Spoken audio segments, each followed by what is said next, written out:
Parcel tayo mga mamshi. Ayan ang mga bang parcel natin, no?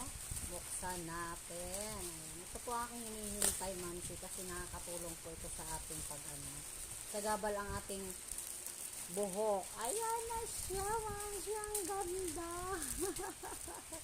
Ayan siya. Ang ganda niya.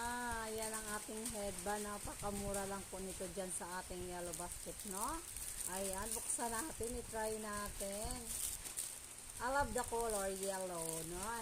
Yellow talaga siya, ayan. Subukan natin.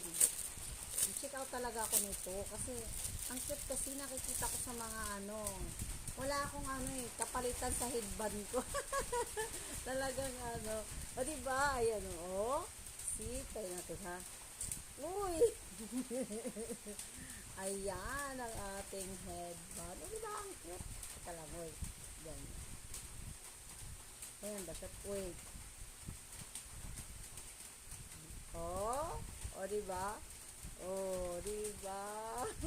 Ang cute ng headband natin. Mayroon tayong headband. Ayan. Ayan ang ating headband, mommy. Parang hindi talaga, wait lang ha. Ganyan. Wait lang. Nakukutan talaga ako nito eh. Kaya ako napacheck. Ang lapad ng noo ko. Pag napansin niyo yung noo ko kasi malapad yung lupain namin. Sa noo lang bumabawi. Ayun! O diba? Ang ganda ng headband natin. Andyan lamang sa ating yellow basket. I love the color. I love the yellow and black, no? Ngayon yellow naman. Andyan lamang po sa ating yellow basket mga mamsi. Ayan ang ating headband. Mura lang po ito, no? Andyan po sa ating yellow basket. Ayan, thank you.